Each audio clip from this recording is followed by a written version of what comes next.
Welcome. These will be my thoughts on Arrow Season 2, Episode 22, Streets of Fire. The episode is rated TV-14, so this video there will be spoilers for the episode and all the ones leading up to it. Another episode I absolutely love. Well, friend of mine, friend of the channel, who suggested I cover the Arrowverse Arts Cafe, did just post that this and the next episode and episode 1 of Flash are mind-blowing, and so far I agree. There is no deleted scene on my Blu-ray for this one, so let's dive right in. Yeah, I thought it worked well. Both when we see Dig and Lance, Quentin, the first time in this episode, we briefly see the very last thing we also saw in the episode before this one, which I imagine they probably planned so they knew to make it something that they could show, without it taking up very much running time. This is another episode that does have a previously on, but not a 5 Years of Hell on the Island. And I think I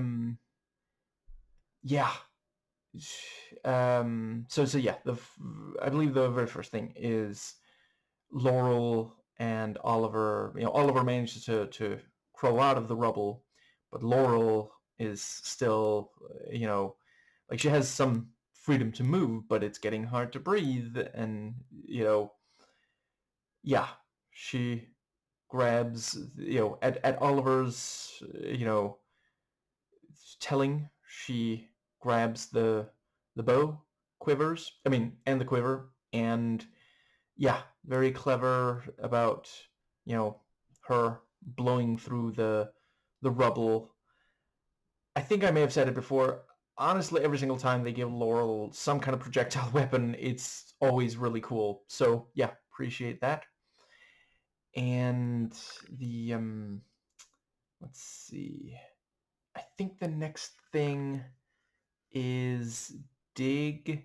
Yeah, awesome seeing, Summer Glau with the two swords and is it a spoiler to say? Okay, I guess just in case I won't say anything other than, always really cool seeing her in action scenes. And I like the thing about, she's saying, you could save me some time by telling me where Felicity is. I can't wait to wipe that smug smirk off her face.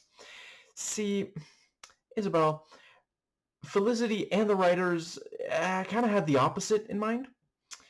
But yeah, really, really cool. He's got the I forget what those are called, but yeah, he's got the one thing, and she's got the two swords, and they're essentially fencing. Very, very cool. And the thing about, you're not invincible, close enough.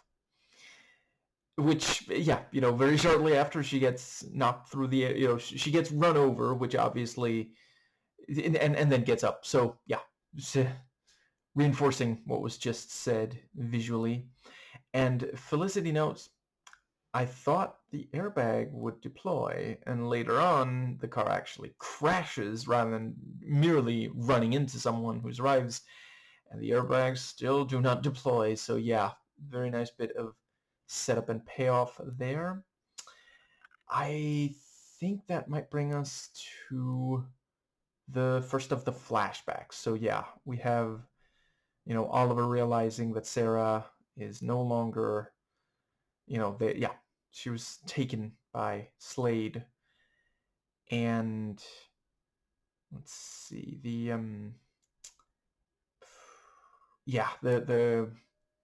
I thought it worked really well, the various conversations between, I think that might actually be the one where they talk about, he ends up leaving the sub and making, Anatoly promise, to fire the torpedo. And I like the thing about, I'll teach you Russian. I do not speak Russian. I used to be able to pronounce a few words because my father really loves the language, but it is definitely one of those that is difficult to learn if you didn't grow up learning one that is related to it. It doesn't have to be Russian, but some, you know, I can never remember the names of but there's a specific word for the family of languages that it belongs to. If you know one of those, then, you know. Anyway, I think that brings us to Quentin. So yeah, the yeah, very clever. You know, yeah, dudes. You know, I guess we don't. Do we have a name for them? The Deathstrokers, the DS. You know, Mr. DS there is, you know, tearing through cops in a police station like he's the Terminator, and you know the let's see, the yeah, Quentin gets to the, you know, munitions room, and you know, yeah, jumps on him, drops the grenades, and the, you know, the guy throws him away, and then we see he's got the pins, which I don't think they're worth as much for that. Oh, right, he's attacking.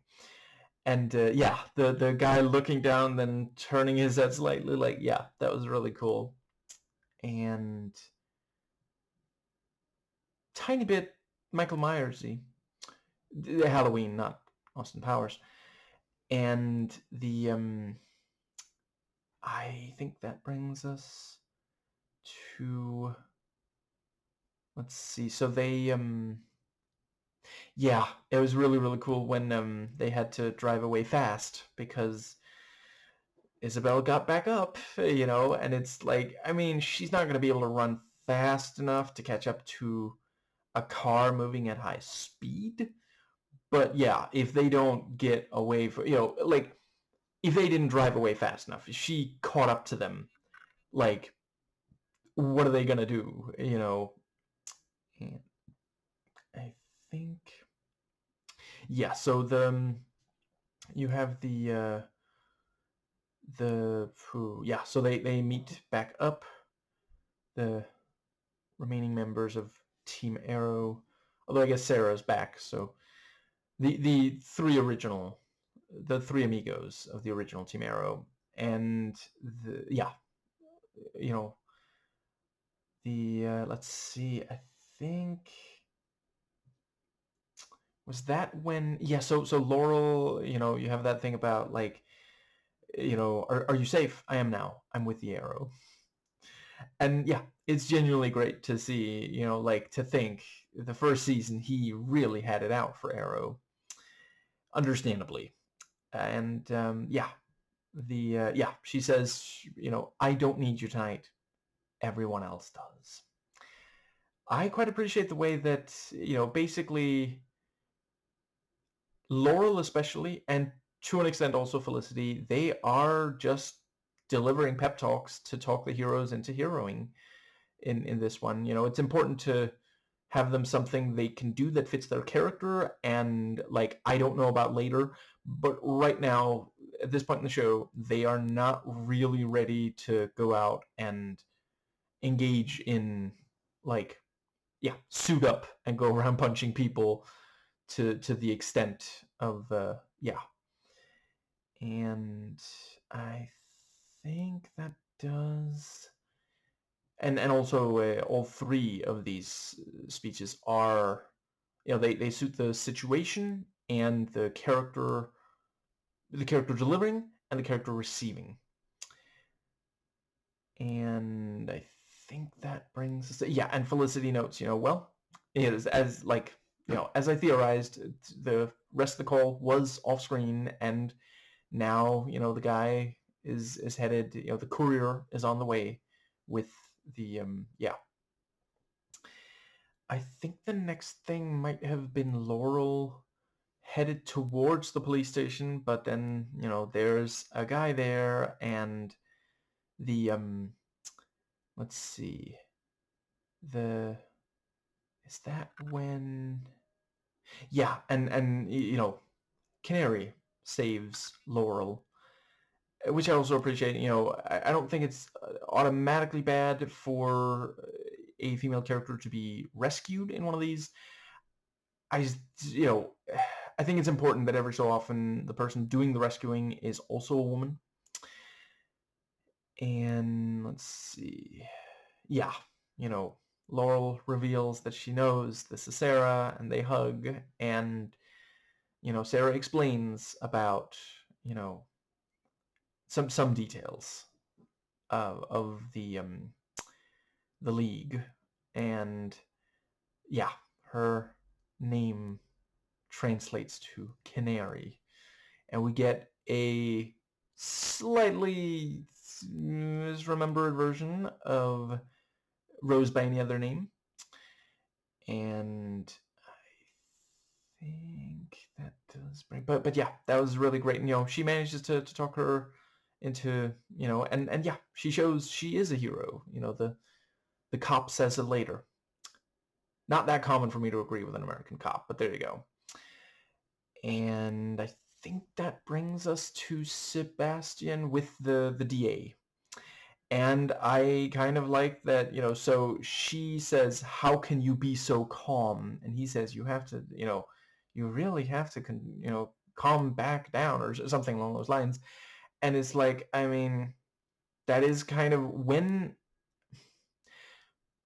it's not always men and women, but there are a number of times where someone who's doing something awful is telling the person that is being affected by it, or one of the people, or just someone who sympathizes with the people affected by it, why can't you just calm down? Like, you might see it with, for example, when transphobes just casually engage in eugenicist rhetoric, and like the trans person or ally is just supposed to sit there and calmly discuss whether or not, like, it's absolutely ridiculous. So I quite appreciate that here, yeah, it's a man telling a woman she has to calm down, and it's because the man knows, like, he feels like he can control the bad thing that's happening, and yeah, not saying it's every single time, but a number of the times when I guess I've made my point. Yes, so I think that brings us to the second flashback. I'm struggling to remember. Did I accidentally combine two of them? I think I might have. Anyway, yeah, let's move on to the so the yeah, they let's see. I actually, come to think of it, I think I don't completely remember what order the next. Okay, I'm just gonna put it here. So yeah, at one point in the episode, the van is driving to, yeah, because that's before they meet back up with Arrow, I think. Yeah, so the van is driving, and then some of the Diaz's show up. Doesn't really roll off the tongue. The D's show up, and one of them, yeah, D's nuts and pushes a car in front of them, and they crash. This show does not do that much, like, car action. Okay, it does a decent amount. What I'm getting at is, every time they do something with it, it's really, really cool. Not unlike Alias. But yes, so yeah, I think Alias had less car stuff. Anyway, yeah, yeah, really, really cool when they're lying there, and Arrow managed to help save them, fire some arrows at the fires at the door, and they open it, and then they get attacked. Very, very cool. Then we have the let's see, what was the next thing? There's the thing about, let's see, it's the yeah, they managed to get away from there, and then later, yeah, there's the call, and the yeah, he honks his horn, and it's like, oh, I can see your feet, and it's like, that's not them. Now I remember what I was yeah, so Thea manages to put some distance between her and the D, and then she's hiding, and then some arrows are fired, and it's Malcolm, and that is genuinely clever. Like, yeah, I did actually earlier today think, now that Moira's dead, might Malcolm, you know, go in the middle because like of the Queen family? Because yeah, it's and yeah, that was really really well done. I think that brings us to and some fantastic action as usual with him. But yeah, unfortunately, you know, OG Team Arrow do not make it in time to grab the cure, and yeah, you know, one of the D's walk up to Slade, and is this what you wanted? And he opens the briefcase, and it's like, I was hoping it'd be orange light, but I can settle for blue. And the thing about, now I know why Nero sang as Rome burned. Holy crap. And I think that brings us to Sebastian. Yeah, he thinks that he can tell the D to stop, and no, he just tells him, I don't take orders from you, and kills the DA. And yeah, Sebastian, you know, talking to Slade, and you have that thing about, do you feel that I have not, are you unsatisfied? Which like, and I think that brings us to, so yeah, Thea, yeah, I quite appreciated Malcolm talking to Thea and saying, he just wants to protect her. And I did appreciate the thing, he says, you need me, right? You don't consider me your father, but you do need me right now. I mean, it's going to be difficult for her to get, like, that 1D is down, but there's a city of, I mean, they said at one point they said there were like 50. I think there's probably still, let's see, at least 30 by the end of the episode. Like, some might have been buried and several were taken out over the course of the episode. I think 20 or 30 left. Now, I think that brings us to, so yeah, Sebastian manages to, you know, grab the cure, and he calls and tells, yeah, they set up the meeting. And you have that thing about, I mean, this is pretty this might be a trap, right? But what are they going to do? They really don't have any other chance. And let's see. I think that brings, yeah, I appreciated getting some more explanation about the mask.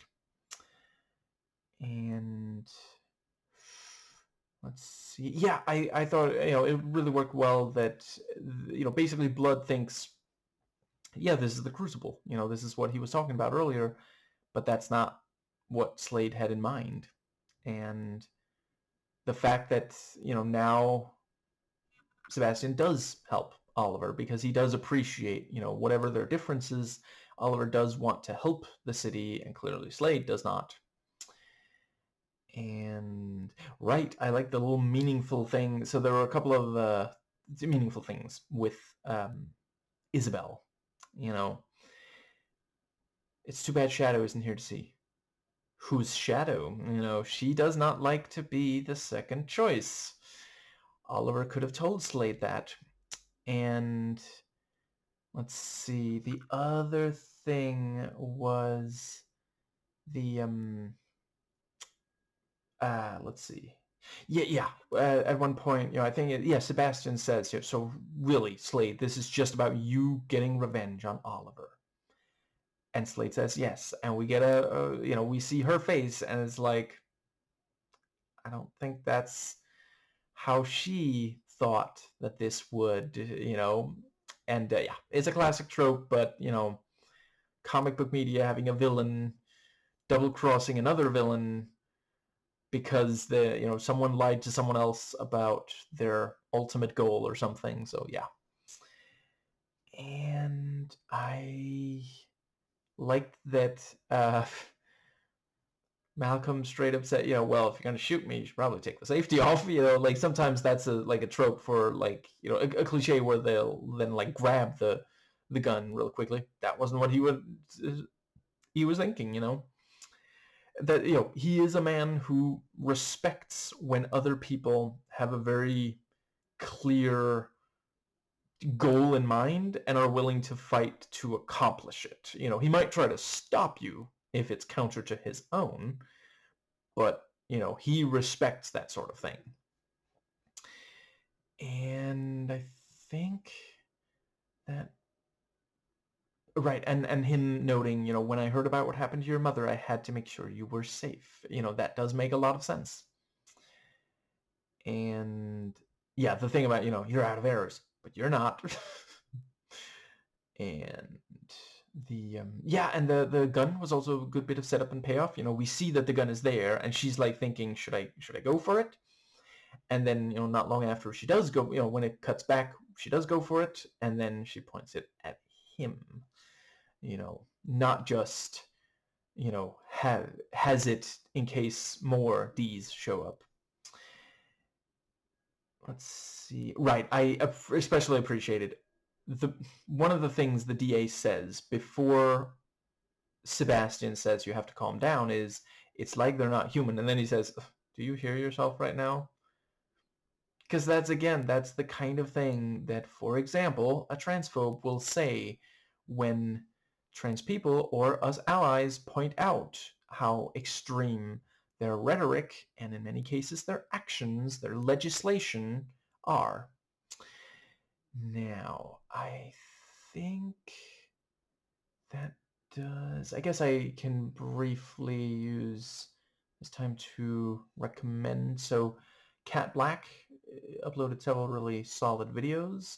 The one that I am going to specifically point to is, I believe it's called, I'm afraid my wrists are too sore to check right now, but I believe it is called The Real Reason They Are Going After Daycare.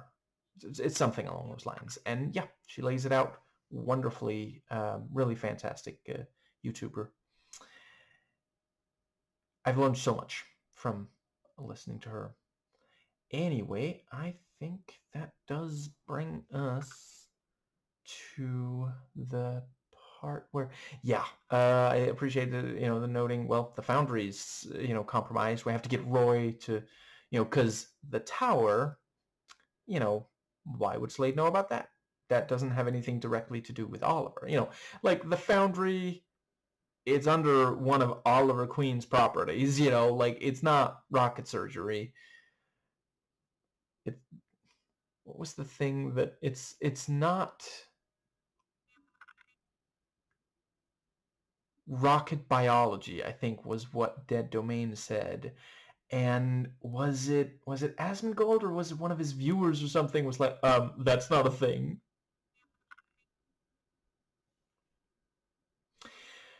You see, sweetie, there's this thing called jokes where, get this, I hope you're sitting down. Sometimes we'll say something that sounds kind of silly, and it's actually on purpose. Dead Domain also gets a recommendation. Anyway, moving on to the... But yeah, if you have a high enough tolerance for Asmongold, I do recommend, and the hours too, because it's a long video. It's one of Jordan's streams. Dead Domain's video on, or actually, come to think of it, there might be more than one, but there's at least one where it's something like Asmongold can't stop talking about me or something like that. And yeah, it's fantastic. It's got another of Jordan's just completely spot on impersonations. Like it's seriously unreal how well they just impersonate. Just like, if someone did that, like, harsh of a burn, of an impersonation of me, I think you might not see me for a while. I'd be like, you know what? I need to recover from this. Like, holy crap. Now, I think that does bring us to, let's see.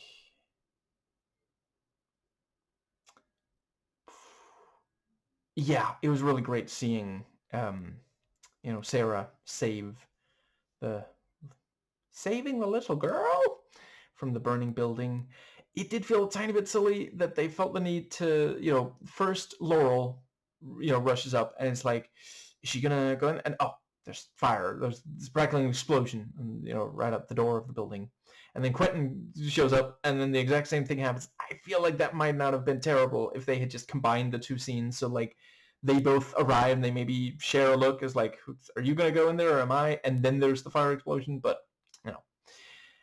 but yeah, it was really, really cool when she came out, and yeah. Let's see, and the look on Quentin's face, because like on the one hand he's beaming with pride, like my little girl's a hero, but at the same time he's also like, are you okay? Like you're not a firefighter, like you don't have the training and the I can't remember what those are called, but they've got that specific type of clothes that are like especially good for that sort of situation,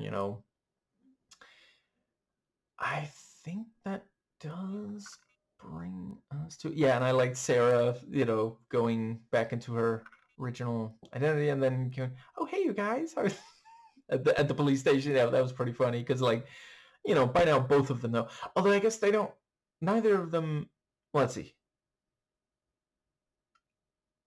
Do either of them know that the other knows what they know? I'm not entirely sure, but yeah, it was a great way to, yeah, and she feels really good when that cop says that she's a hero, and I just wanted there to be an outtake where she goes, "Thank you." I mean, on her behalf,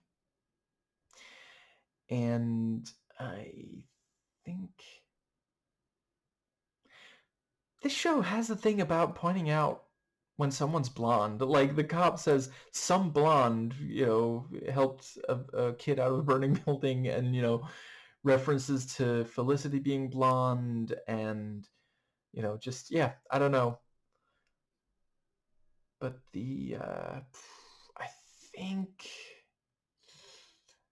does that pretty much bring us to, so yeah, he did indeed hand over the, yeah, the miracle cure, and I did like dig holding a gun on him because like, that's another thing. I almost wish there was like an outtake where Sebastian's like, okay, that came out of nowhere. Like, no, there's reason for people to doubt you.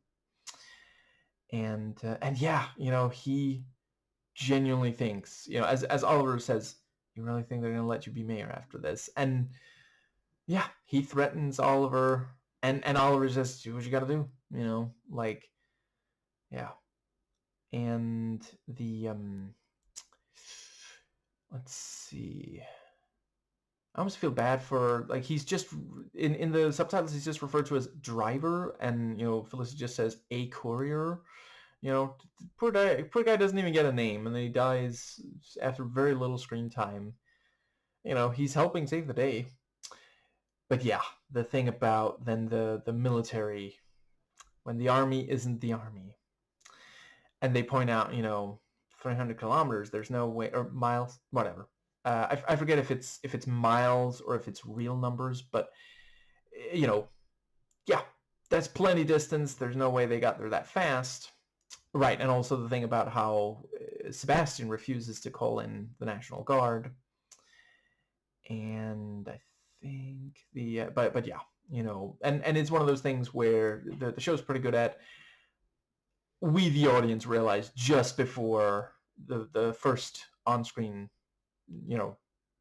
confirmation of, because like, that's not the army, that's Argus, and yeah, that is exactly the kind of, I am loving how they're handling Amanda Waller on this show. Like, it is genuinely, like, this is an Amanda Waller that jumped right off the page from at least the books that I read, which I acknowledge aren't all of them. I think it was basically any New 52 Suicide Squad book that the library had. I read, oh wow, 10 years ago. Holy crap. But yeah, when the movie came out, and I did think that the movie didn't do a completely, it didn't nail her characterization. The 2021 movie did, and this show, yeah. And I appreciate, she says, well, you have until dawn. Yes, the ticking clock. American media does love that. I think that does bring us to the let's see. So yeah. We have, yeah. She shows up to Sebastian, and the call to Slade, where it's confirmed that Oliver now has the cure, which also I really appreciate. Yeah, Slade knows that now, so that's, that does make things more difficult. This episode did really remind me of that bit of Lindsay Ellis's review back when she was Nostalgia Chick of Armageddon. What else can go wrong? But yeah, and yeah, you know, she gets out the swords and finishes him off for Slade. Deadly Isabel Rochev. You won't feel a thing unless you want to. She twists the blade. He feels it.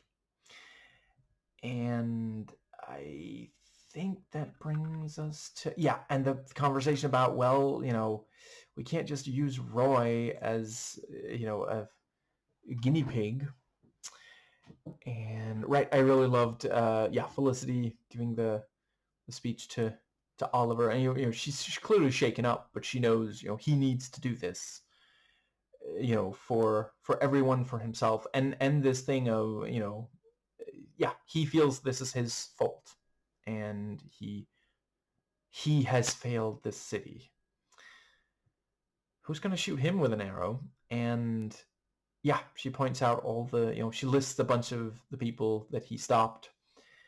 I appreciate she didn't say killed, because like some of them are, yeah. But yeah, that's also not, she's talking about how he saved them from those villains. And the let's see, I think the wasn't this around the time where the let's see, there's definitely something that I really wanted to comment on around, maybe it was the flashback. Let's do that. So yeah, Oliver gets to the sub, frees Sarah, who goes Ollie Ollie, but not Oxenfree. And he wants her to go back. Kate, you have to go back. But instead they together go to, yeah, Ivo's safe, which has already been broken open, and the cure is in Slade's hands, and there's guns trained on, like, holy crap. Yeah. And I think that does bring us to, let's see. Yeah. Oliver ultimately, at first can't quite bring himself to inject Roy, and then they realize about, Quentin tells them about the, yeah. And let's see. They, yeah. So he calls Amanda, and I love, like, just, it's pitch perfect. Literally, her first words, she picks up the phone and she's like, how did you get this number? Because that's the thing that is actually, yeah. she's not like, there's no small talk and there's no like excusing what she's doing. Like, she rationally lays out the argument for what she's doing, but first she needs to, she wants to know, how did he know how to contact her, because no one's supposed to be able to, which does also mean he wouldn't have even gotten the information from her, you know. Yeah. And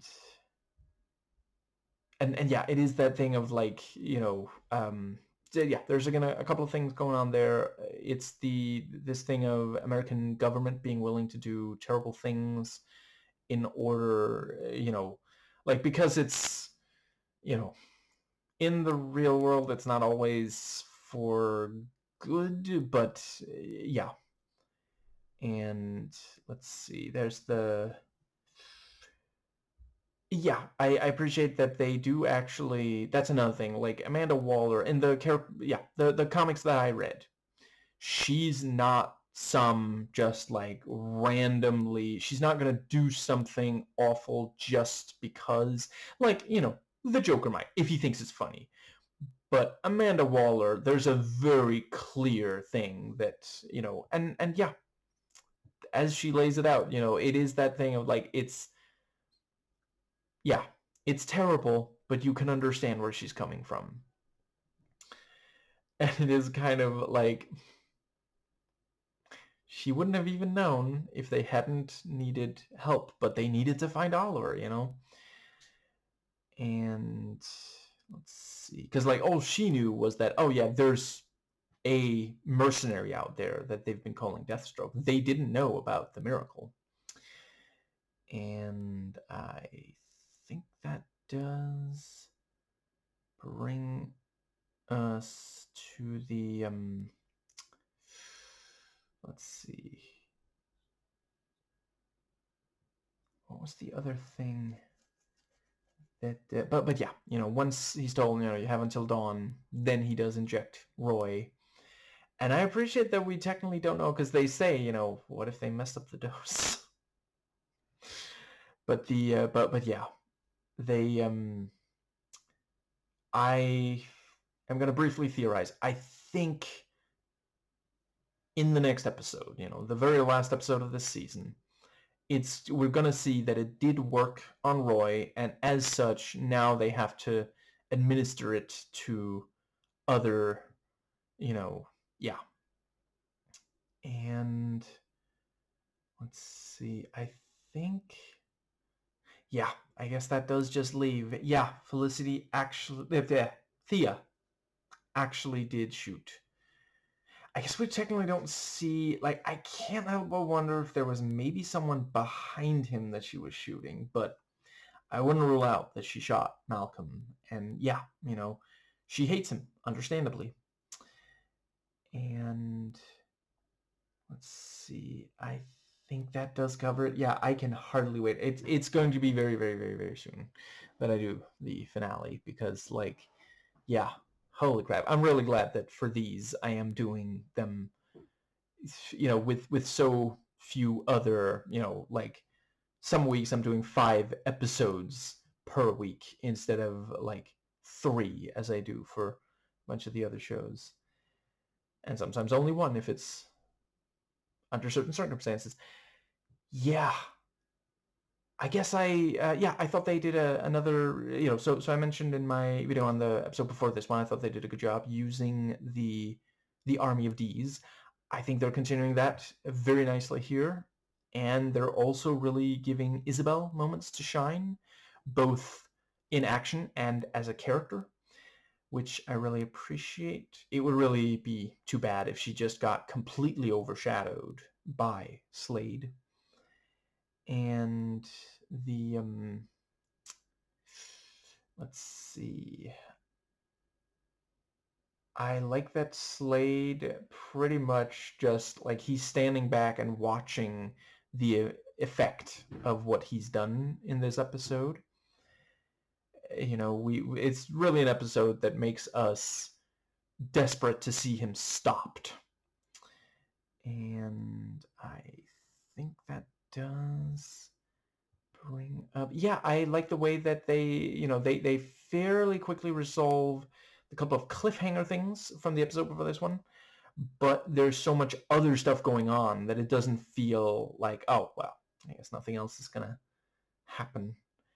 And yeah, they genuinely do. I mean, at the end of the day, like, it's several set pieces, sets, locations, and such, but they actually make it feel like we are witnessing the entire city under siege, you know.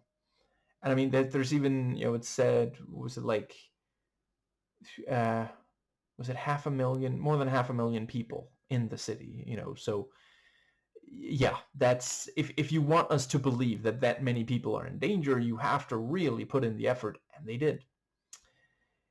And I think that pretty much covers the yeah, I guess I've more or less already said, but I really, really appreciate that Laurel and Felicity are able to really provide moral support and perspective, you know.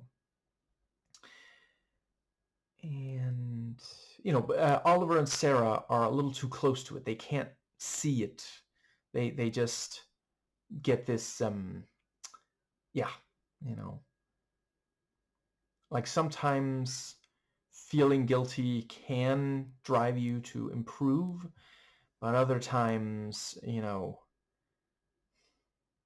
like if you feel like you've really done something terrible and like people know, and you know, maybe they're asking questions you really don't want to answer, sometimes, you know, you might do something terrible, like, I don't know, suck them